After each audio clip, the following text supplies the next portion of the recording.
Hello, everyone, and welcome to Who Podcast The Watchmen, and where we ask the question, whatever happened to the American dream?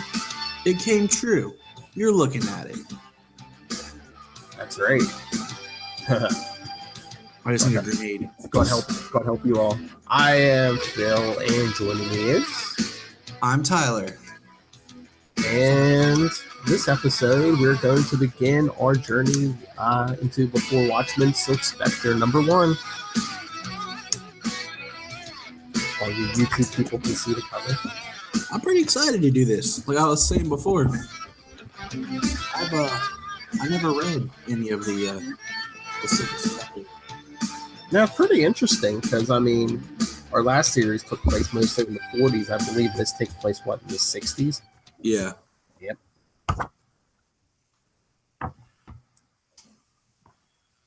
Oh, but we don't have any further new Watchmen news, but I guess no news is sometimes good news because I know Lilith and I were mad last week because we got the announcement that there will be no Deadpool animated series now. My comment just fell off the wall. Yes. But yeah, I agree. Sometimes it means things are getting worked on. I think in a way, like we got kind of spoiled, or not spoiled. Like, for example, Watchmen being a DC property, and they're gearing up. Even it seemed like with the announcement of BVS, it was like every little thing that happened was in the news. Mm-hmm. Like that's why that movie felt like it took forever to get here because they announced it so quickly. And then even with the DC shows, there's a lot of stuff that I think we get.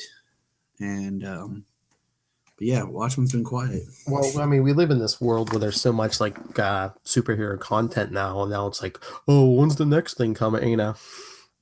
Yep, it's cool. Ride it out. But yeah, let's jump into Spectre #1. But we were talking last issue about you could tell like if you have the hard original copies, like from the ads, like what time, what like year and stuff these like were printed. I can show you the inside cover, and I bet you'll know exactly when this was first published. Right. Let's see this. Superman vs. the Elite Blu-ray. Nice. Wow. So it's always fun when they it's like on VHS. You're like, wow, this is old. Yeah, no, this is Blu-ray, and I found I found an old book that was like that. It was on VHS, and I was just like, dang. Right. But let's jump into Silk Spectre #1. And this Silk Spectre is about Lori. Yep. Because I wasn't sure at first, like if it was going to be Lori, or if it was going to be more about her mom. Well, her mom's in it, but yeah, it's more Lori's journey. We basically get the opening scenes as her as a little girl asking, he's not coming back, is he? Who I'm assuming the man she thinks is her father? Well, she says, he's not coming back, is he?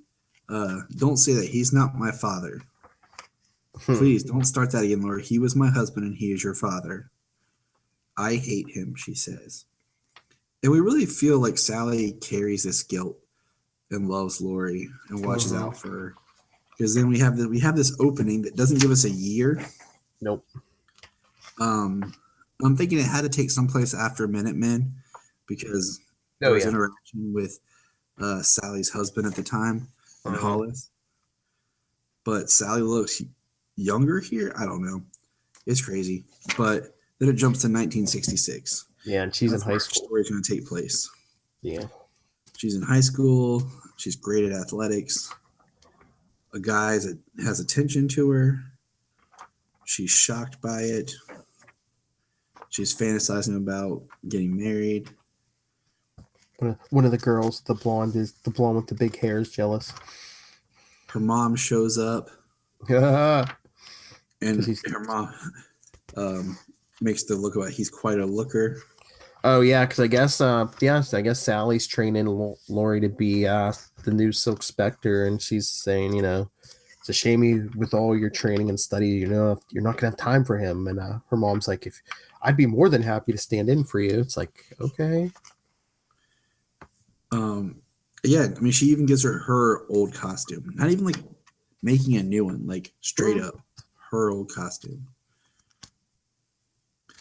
And then we just see her sitting there watching TV, and this mysterious figure jumps up and it takes her.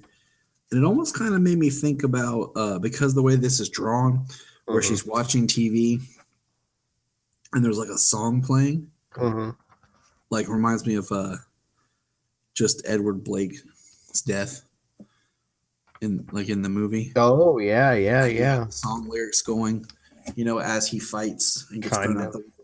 Yeah, yeah. I wonder if they It's were kind trying to invoke that feeling too, with this, because I mean, this is a prequel, but we did see that scene in the movies and everything before this. Yeah. because I mean that's something that you could take from the movie that doesn't Mm-hmm. change anything with the story because these were made after the film's release, but Yes. are prequels to the book itself. But the only thing I have like problems with prequels is like she's not gonna like die or anything. Yeah, I mean, there's always that with the prequel. There's always some sort of safety Mm-hmm. for like at least a couple of I characters. guess I guess it's the journey, not the destination.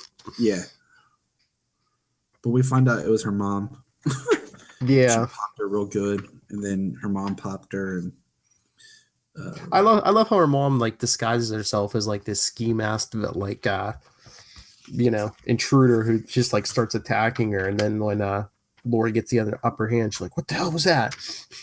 yeah, that's some great parenting. And Lori's like, "It's what you wanted, isn't it? For years you've been drilling into me that I have to do better than you, so there you go. Happy now?" And then she goes, she's like, "I'm gonna fix up your face because I had something a scratch that got infected." And then I think it's interesting how we see her like in her nightgown, kind of like looking at herself, her bruise and everything, when she's talking to Hollis. No, Sally. Yeah. And then she goes to get Lori, and Lori, of course, escaped and meets the boy at the track. It's all simple story, but it's kind of interesting into a character that we don't get a whole lot with in the original book. Mm-hmm. Um, and we see, She's. I mean, it's kind of sad, but she's kind of like. I mean, I think she comes into her own, but for like a lot of the movie and that original story, she's almost like a plot device or like a part of someone else's story. yeah, First it's like her mom, and then it's Doctor Manhattan, and then and it's then Night Owl. yeah, then it's Night Owl. I mean, Mhm. she's just kind of that background character. It's like in Clue. She's like Mr. Body. No one cares about the character, but you're connected to everything. Yeah, because that's why I think that's why I like this series so much when I originally read it, because it's like you get Sally. I mean, sorry, not Sally. Lori's story. And then this boy Greg, find out his dad's a retired Marine. Um, Real hard case, picks on him. Basically toughens him up with boxing. Parental abuse. They're smoking some cigarettes under the bleachers. Um, I like how he kisses Lori's bruise, and then she has this like she's over the moon. Oh yeah. And then they go to a diner and they're just chatting, and then of course there's your big-haired blonde Mhm. comes over, runs her mouth, calls Lori trash, basically brings up who her mom is and what her mom did. Oh yeah, calling her mom a tramp and a slut and saying, basically, Okay, so the last two panels of the page where she's in the booth kind of freaking out, I was kind of like, holy crap, they went there. Like, that's like adult, man. oh, with the Sunday. I don't see the family resemblance. Oh, wait, now I see it. Yeah, yeah, yeah, I was yeah. like, or I just have a really bad mind, but I mean, it's rated M for mature, my friend. But I mean, but even then, I was still like, wow. And then it makes me wonder, what all did Sally do? I mean, basically porn. I don't know. Was she supposed to be like Betty Page? Like, was that more of like who she was kind of like? I don't know. Maybe, but like, I don't know. Worse. So I was just kind of like, huh. And then we have Lori goes home and fights with her mom and basically says, all the kids know what you were. They laugh at me because I'm your daughter. Yeah, and even before she was saying, you're training me to, take on your name, your fake name, and you never asked me what I wanted out of life. And it kind of makes me wonder what her end goal is with her daughter taking over. But I this is the think page. it's the closest she'll get to immortality. Yeah, I mean, I like this is the page where it cuts back and Greg shows up, and then we cut back to see that uh, that Lori laid out, punched the blonde. Oh yeah, Dexter. And I'm like, yes, good. Like that's what I was waiting to see. They had to make me wait a couple more pages. Mm-hmm. And I like this. He talks about, he told his dad who she was, and they were shocked. And his dad got out one of the old Silk Spectre kind of dirty cartoons, and he takes it and throws it in the sewer. Says, "I don't care about that. I just care about you. I love you, Lori," and kisses her. Yeah. And then they both run off to join a bunch of hippies in a really bright van. That's Well, yeah, they're hitchhiking, and this big psychedelic van pulls up, and at least three people in there, and they're like, "Where are you going?" And they're like, "We're like not sure yet." They're like, "I don't know how to get you there. We're not sure, but we can take you as far as San Francisco." Yeah, that's who I want to get in the car with. We're not sure. But I mean, it was simple, but it was a setup. You know what I'm saying? Yeah. It's a Yeah. setup for a character that we don't know much about, that hasn't really gotten anything. But it was still a good start of Lori's actual story. Oh yeah. It's just, with the other characters, we already had some background history and things like that, so we could jump right in. So it was good. I mean, I'm interested enough that I'm really looking forward to reading the rest. Oh yeah. And then just seeing where it goes. I mean, besides, her hooking up with Manhattan, but. Oh, you haven't read the other issues yet?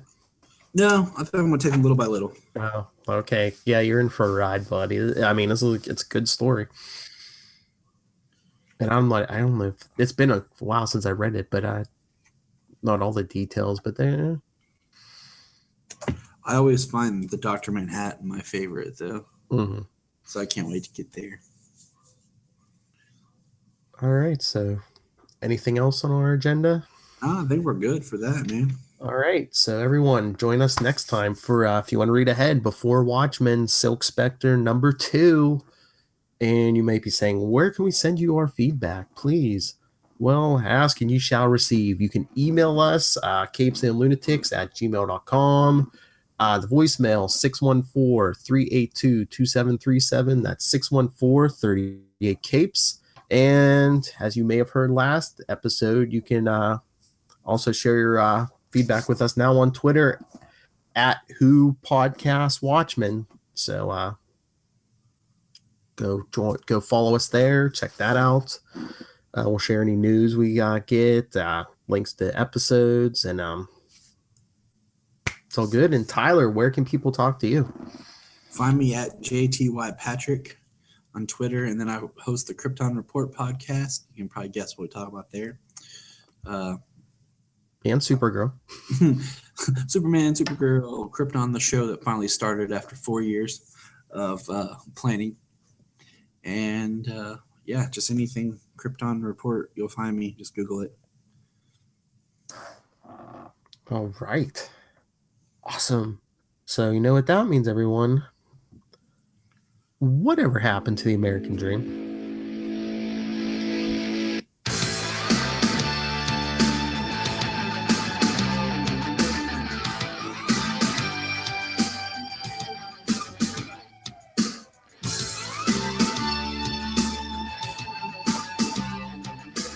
Yeah. You're not going to answer? Nope. They have to listen to the next one. Wait till next episode to find out. Even though he said it in the beginning of this episode, but we might switch it up. You know what? I'm gonna get it. I got an idea. I got an idea for next episode. Whatever happened to the American dream? Find out next episode when we find out where the van full of hippies takes you.